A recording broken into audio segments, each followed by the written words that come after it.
When my son was 14 months old, I had a panic attack on an airplane while my son slept peacefully in my arms. I remember looking over at my husband, eyes wide, while my heart threatened to exit my chest and sweat ran down my forehead and soaked the armpits of my shirt. My husband didn't know what to do, so he just took the baby from my arms while I panicked. I just wanted to breathe. Nothing else mattered. My hands shook and my stomach heaved. I can't even remember coming out of it. But I do remember that the rest of the day, I continued to feel sick and disoriented and completely bewildered. After the mother of all panic attacks, I continued to have them. Not often, but often enough that I felt myself losing a piece of me a little bit at a time. I became weepy and droopy, and I couldn't shake the feeling that my threads would simply unravel at any moment. I couldn't even figure out who I was as a human being, let alone a new mother. A few months before, I had abruptly stopped breastfeeding. Breastfeeding had not been easy for me, and I had tried everything to increase my supply. I had pumped every hour of the day for months, taken every herbal remedy ever invented, tried prescription lactation-inducing medication.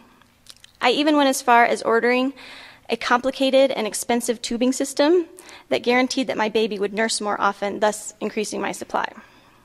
We tried it once, and both cried throughout the whole ordeal. So by the time he was 9 months old, I remember him looking at me one day as if to say, "Hey, Mom, we gave it our best shot. Why don't you just pass that bottle over, no hard feelings, Kay?" So we stopped breastfeeding abruptly. And a few months later, I started having the panic attacks. I went to a therapist for the first time in my life, and she diagnosed me with what she called adjustment disorder. I took this to mean that I was just really sucky at becoming a mom. I went to a few appointments with a therapist where I cried a lot, we talked, and then one day I came up with the plan, which the therapist wholeheartedly supported. The plan was, essentially, to take a break from motherhood. What a strange thing to say. My son was not even a year and a half old, and I already thought I needed a break from being his mother. You see, the plan was that I would take my son, leave my home and contract work and husband, and go live with my parents in California. There I would work full-time for 15 weeks, covering a maternity leave at a physical therapy clinic where I had previously worked. This was the plan. And to this day, I think the plan found me and not the other way around. Of course, the plan required me to get on another airplane first, which was not high on my list of things to do. But newly armed with some anti-anxiety medication, I did it. And trying to ignore the guilty feeling that I was running away from my life, I selfishly took those 15 weeks. And slowly, I began to find myself again. I found myself not only in the familiar work that I did with old friends and coworkers, but I also found myself by being mothered by my own mother. Each evening I came home to a home-cooked dinner and neatly stacked piles of clean clothes and the sweet cuddles of my very happy baby. My panic attacks stopped as abruptly as they had started.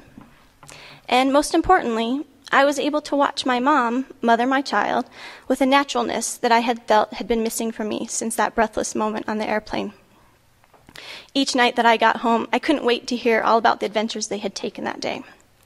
"He walked all the way to the beach by himself today," or "He hid from me in the mall and scared the crap out of me today." After the 15 weeks were over, and it was time for us to go home, it was a very painful thing to split my mom and son up. And she let me know that he was actually her baby now, and that I was very lucky that she was allowing me to take him home. To this day, my mom and son have a very special bond, built from those long days of sand castles and slides and sunshine, and giving me the space to grow into being his mom.